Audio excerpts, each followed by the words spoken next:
Good morning friends आज हम करेंगे एडवांस मैथ का लेक्चर नंबर 140 और ये हमारा अलजेब्रा का पार्ट 36 होने वाला है।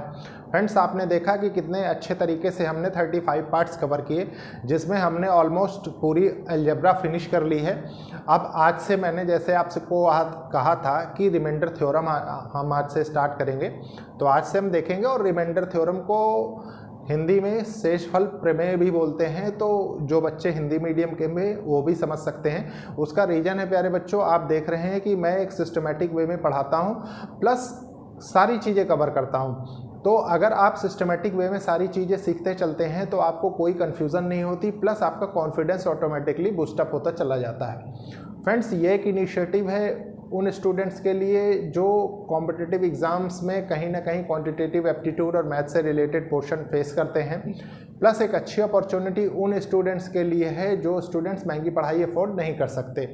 मैं बार बार रिक्वेस्ट करता हूं, आप मार्केट से कोई भी अच्छी बुक लेके उसको सॉल्व करने की कोशिश करिए। मोस्ट प्रॉब्ली आप 99% क्वेश्चन सॉल्व कर लेंगे। इन केस अगर आपको कोई प्रॉब्लम होती है तो आप बुक के सोल्यूशंस को भी रेफ़र कर सकते हैं या मुझे भी मैसेज कर सकते हैं, मैं भी आपको समझाने की पूरी कोशिश करूँगा। फ्रेंड्स आज जो रिमाइंडर थ्योरम हमको पढ़नी है, आपने रिमाइंडर नाम तो पहले सुना होगा, इसमें कोई दिक्कत नहीं है। कारण यह है कि वो चीज़ें हम बचपन से पढ़ते आ रहे हैं और इसका आपने बेसिक थोड़ा सा देखा भी होगा। मैंने अलजेब्रा में ही एक जगह पे किसी लेक्चर में पढ़ाया है। तो अगर आप सिस्टमेटिक कवर कर रहे हैं सब चीज़ें तो आपको कोई कन्फ्यूज, लेकिन मैं इस टॉपिक को फ्रेशली पढ़ा रहा हूं तो मैं वो थोड़ी सी चीज़ आपको फिर से बता देता हूं ताकि एक सीक्वेंस मेंटेन रहे। ठीक है, तो सबसे पहले देखिए हम हेडिंग डालेंगे रिमाइंडर थ्योरम। ठीक है,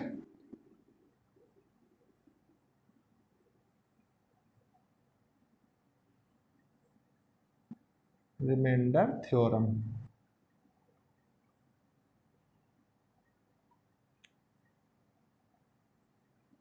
देखिए प्यारे बच्चों, रिमाइंडर थ्योरम क्या होती है। देखिए आप जब बचपन में पढ़ते थे तो आपको डिवाइड करने का ये वाला तरीका सिखाया जाता था, ठीक है, ऐसे वाला। उसके बाद जब आए तब आपको न्यूमरेटर बाय डिनोमिनेटर की फॉर्म वाला तरीका सिखाया जाने लग गया। जैसे देखिए न्यूमरेटर बाय डिनोमिनेटर की फॉर्म वाला। ठीक है, तो मान लीजिए कोई टर्म आपको दी हुई है 17/7 न्यूमरेटर डिनोमिनेटर की फॉर्म में। ठीक है, तो देखिए इसमें कौन सी चीज क्या होती है। ठीक है, ये चीज समझना बहुत जरूरी होता है। तो देखिए इसको मैंने ऑलरेडी एक्सप्लेन कर रखा है, लेकिन थोड़ा सा मैं सोचता हूँ कि 5 और 10 मिनट्स अगर मेरे पढ़ाने से आपको कॉन्सेप्ट अच्छे से क्लियर हो तो वो चीज़ जरूरी है। ठीक है, देखिए इसको डिविडेंड बोलते हैं। ठीक है, डिविडेंड बोलते हैं और इसको डिवाइजर बोलते हैं, डिवाइजर बोलते हैं। अब देखिए जब हम इसको और थोड़ा सा सिंप्लीफाई करते हैं, जैसे मान लीजिए अगर आप सिंप्लीफाई करें इसको और थोड़ा सा, तो देखिए 7 दूनी 14 2 7 3। ठीक है, मतलब अब इसमें कौन क्या है, देखिए ये क्या है, ये तो अगेन डिवाइजर ही है। ठीक है, ये क्या है, ये कोटिएंट बोलते हैं इसको। ठीक है, और ये क्या है, इसी का सारा खेल है प्यारे बच्चों। अब ठीक है, तो इस पे ज्यादा जोर देंगे। ये क्या है, ये रिमाइंडर है।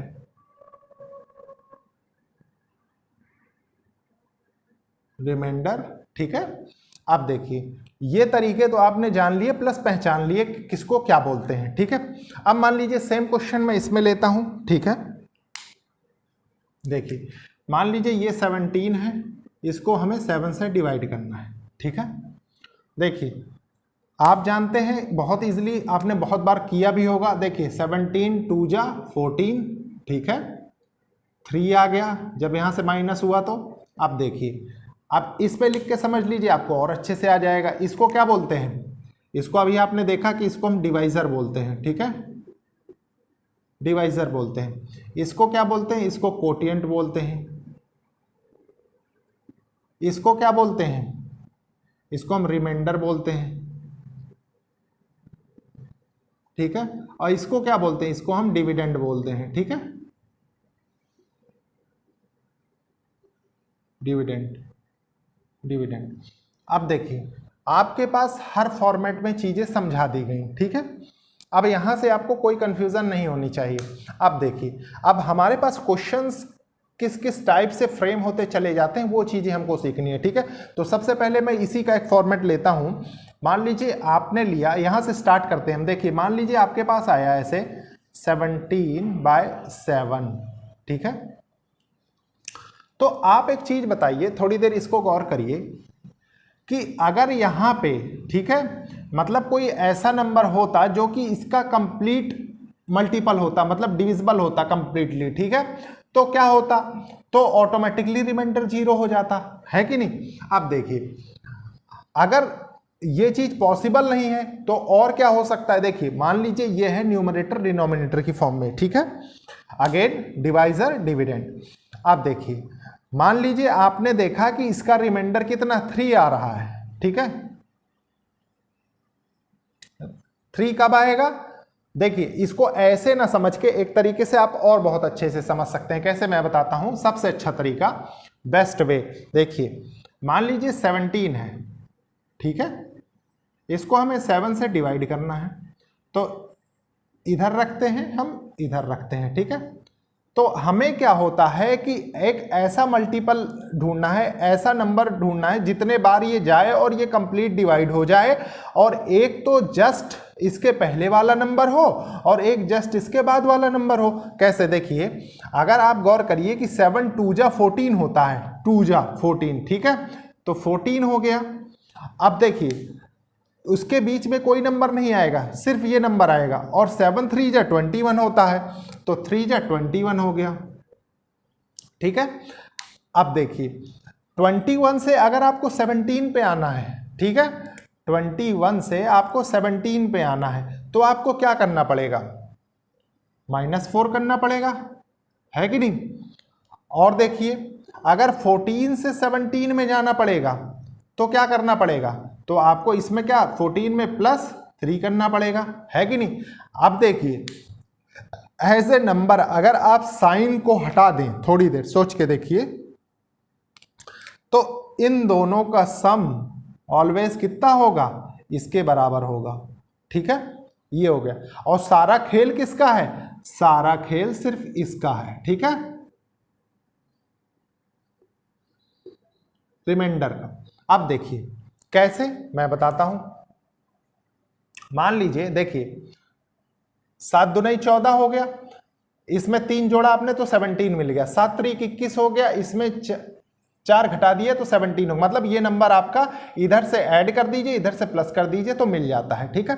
ये तो था बेसिक चीज जो आपको समझनी थी। अब देखिए अब मैं बताता हूं पुराने वाले फॉर्मेट पे। देखिए 17/7, ठीक है, आपने देखा कि इसके 2 रिमाइंडर पॉसिबल हैं, एक +3 एक -4, ठीक है, -4 और +3, ठीक है, ये 2 रिमाइंडर्स पॉसिबल है। अगेन मैं एक बार आपकी कंफ्यूजन को और अवॉइड करने के लिए इनको लिख देता हूं कि दोनों रिमाइंडर हैं, ठीक है।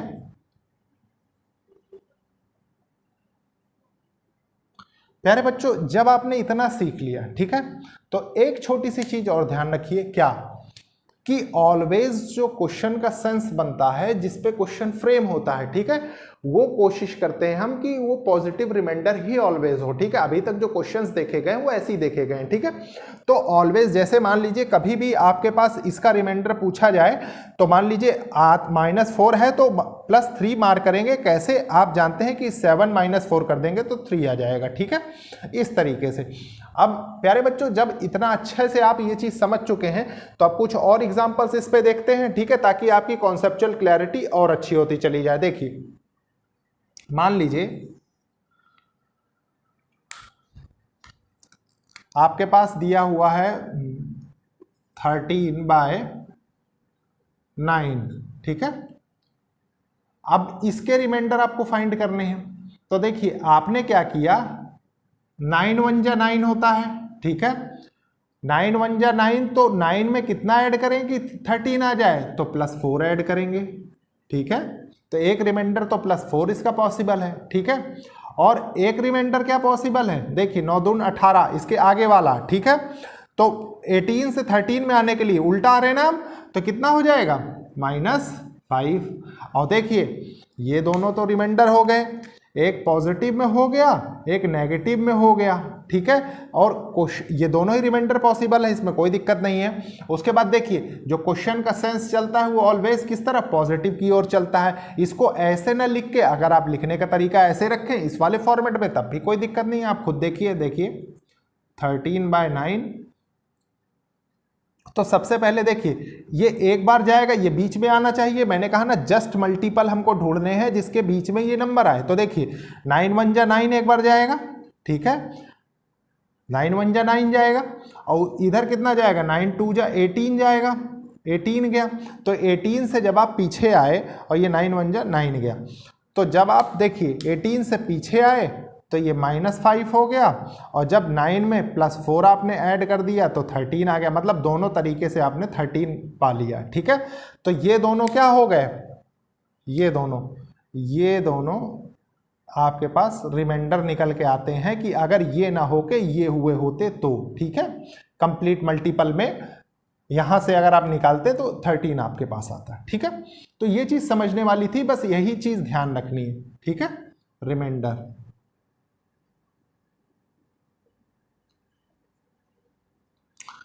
इसी पे बेस्ड टोटल कॉन्सेप्ट चलते हैं प्यारे बच्चों, ठीक है। मैं इसको रब कर देता हूँ, कुछ और क्वेश्चंस लिखता हूँ, फिर और आपकी कॉन्सेप्चुअल क्लैरिटी को अच्छा करता हूँ, ठीक है।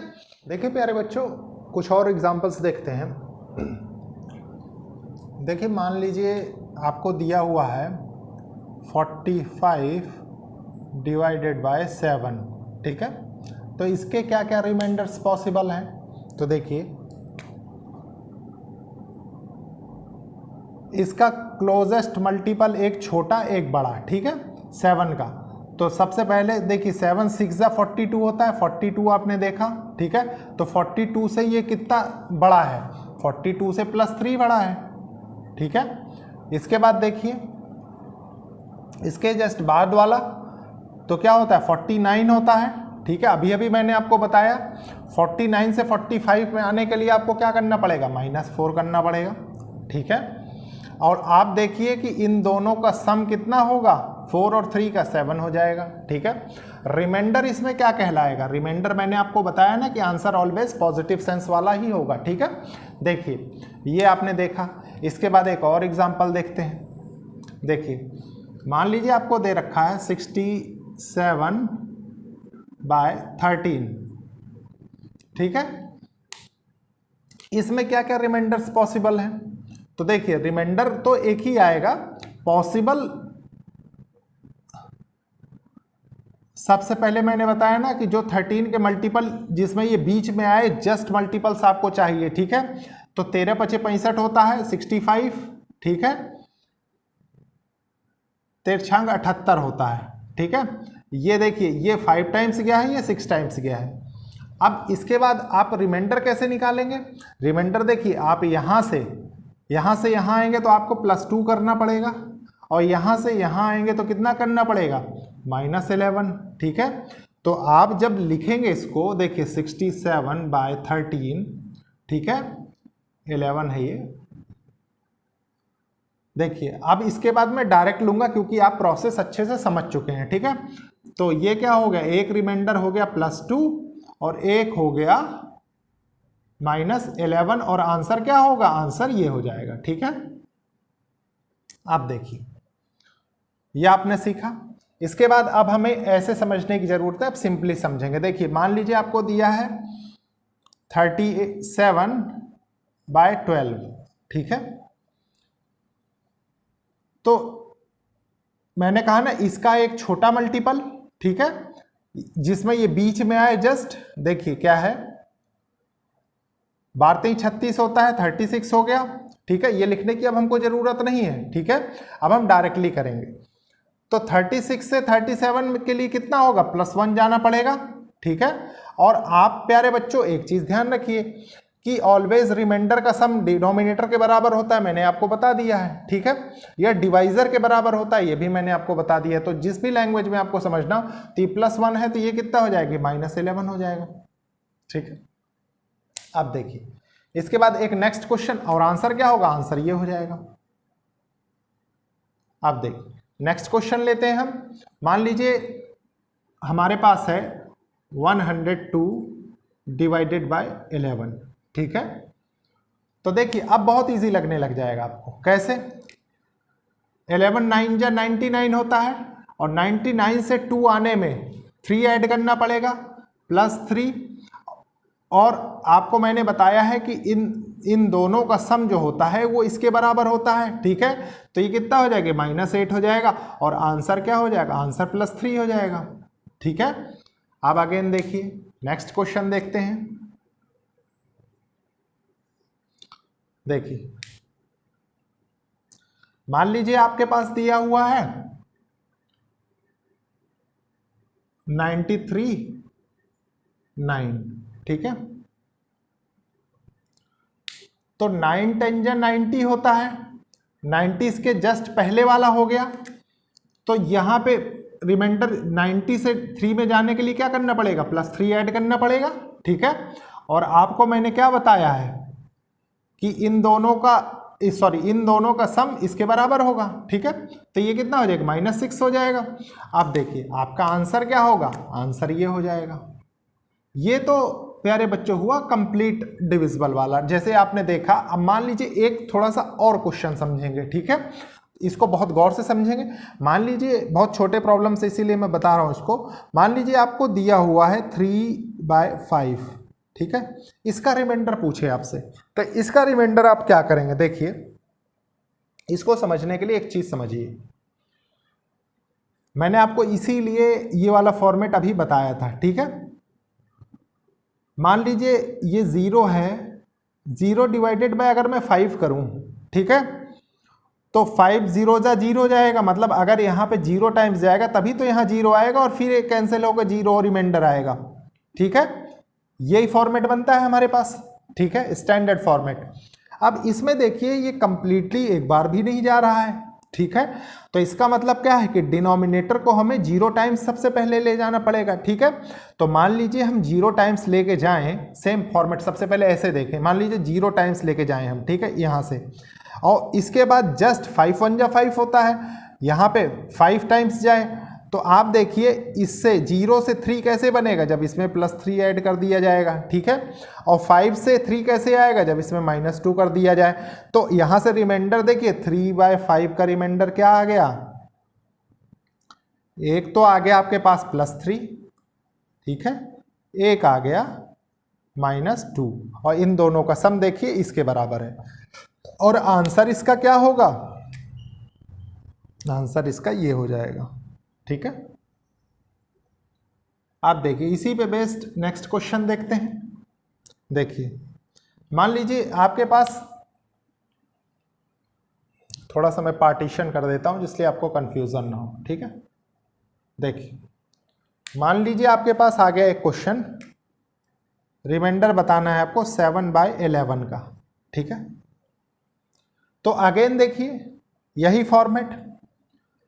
अब आपको क्या करना है? अब आपको अगर देखिए 0 रिमाइंडर 0 टाइम्स जाएगा, ठीक है। मान लीजिए यहाँ 0 आया, तभी तो यहाँ से +7 टाइम्स जाएगा। ये सबसे छोटा जो इसका रिमाइंडर 0 लाने के लिए हमारे पास क्या 0 टाइम्स ही ले जाना पड़ेगा, तभी रिमाइंडर 0 आएगा। उसके बाद देखिए ये कितना 1 जा जाएगा तो 11 आ जाएगा, ठीक है। तो ये कितना 11 से 7 -4। अब देखिए 7/11 आपने लिखा, तो देखिए इसके 2 रिमाइंडर्स आ गए ना। एक क्या आ गया? एक +7 आ गया और एक -4 आ गया। और आंसर आपके पास क्या निकल के आया? आंसर आपके पास आ गया ये, ठीक है। ये कॉन्सेप्ट याद रखिए, आपके ऐसे वाले प्रॉब्लम्स भी हो जाएंगे, ठीक है। इसके बाद देखते हैं कुछ और क्वेश्चंस। देखिए प्यारे बच्चों, हम बहुत अच्छी तरीके से इसको समझेंगे। एक दो क्वेश्चन और दिखाता हूं मैं आपको 0 फॉर्मेट वाले। हमेशा ध्यान रखिए प्यारे बच्चों, इतना ज़्यादा कंफ्यूज होने की ज़रूरत नहीं है, ठीक है। देखिए आप जानते हैं 0 बाय एनीथिंग, ठीक है। मान लीजिए 4 5 6 5 मान लीजिए, ठीक है। ये क्या होगा? ये 0 ही होता है। आपको पता है रिमाइंडर ऑलवेज 0 हो जाएगा, तो जाहिर सी बात है उसका कोटिएंट का 0 ही आएगा, ठीक है। तो ये वाला कॉन्सेप्ट इन क्वेश्चंस में लग रहा है, ठीक है। अब देखिए क्वेश्चन, मान लीजिए 14/17, ठीक है। सबसे पहले आपने देखा कि कंप्लीट मल्टीपल चाहिए, तो मैंने कहा ना कि 0 मान लीजिए आपने किया, तो 0 में क्या जोड़े, क्योंकि देखिए 17 तो जा नहीं रहा एक भी बार, ठीक है।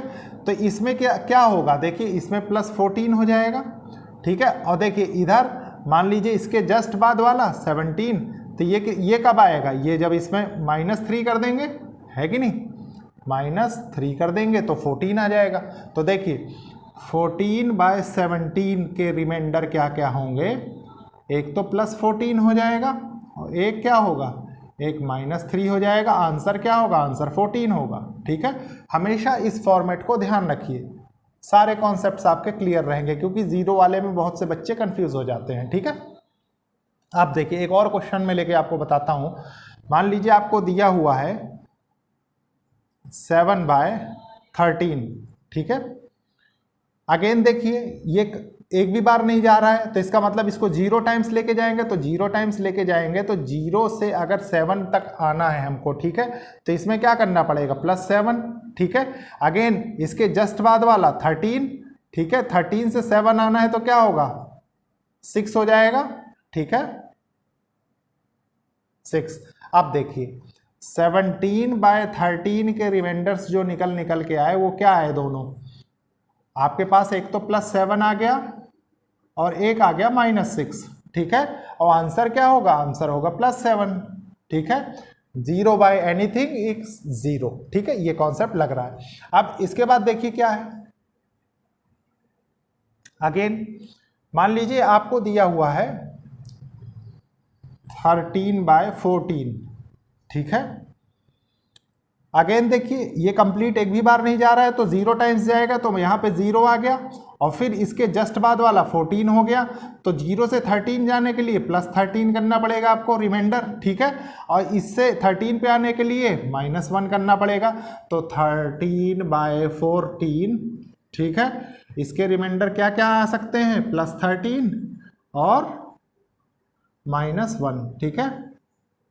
ये प्यारे बच्चों में आप सोच रहे होंगे कि जब हमको प्लस में ही मार करना है तो हम बार बार माइनस वाला क्यों लिख रहे हैं। प्यारे बच्चों एक चीज़ ध्यान रखिए, ये सिर्फ इसलिए मैं बता रहा हूं क्योंकि अभी जब इसके आप सिंप्लीफिकेशन वाले क्वेश्चंस देखेंगे तो आपको खुद रियलाइज हो जाएगा कि माइनस हम क्यों ले रहे हैं। क्योंकि जब हमें प्रॉब्लम ईजी करनी होती है, प्रॉब्लम को थोड़ा सिंपल वे से सॉल्व करना होता है, तो वहां पे ये रिमाइंडर्स बहुत यूजफुल होते हैं, ठीक है, इसलिए ले रहे हैं। ये तो सिंपल मैं सिर्फ आपको तरीका बता रहा हूं इनको फाइंड करने का, ठीक है। अब देखिए मान लीजिए आपसे कोई कह दे 12/6 का रिमाइंडर बताइए, तो आप जानते हैं कि ये तो कंप्लीटली कट जाएगा 2 टाइम्स, ठीक है, तो रिमाइंडर क्या होगा 0। मतलब ऐसा ना हो कि आप बड़े बड़े कॉन्सेप्ट समझने के चक्कर में छोटे कॉन्सेप्ट लैप्स कर दें, ठीक है, इसलिए बता रहा हूं सिर्फ मैं, ठीक है। तो प्यारे बच्चों ये आपने सीख लिया, ठीक है। इस पे बेस्ड एक और प्रॉब्लम मैं आपको बताता हूं। मान लीजिए आपको दिया हुआ है 13/17, ठीक है। अब इतना तो समझने की जरूरत नहीं है, 0 टाइम्स जाएगा तो ये क्या हो जाएगा +13, ठीक है। 17 से -4 हो जाएगा ये, ठीक है। अगेन देखिए ये आपका आंसर हो जाएगा, ठीक है।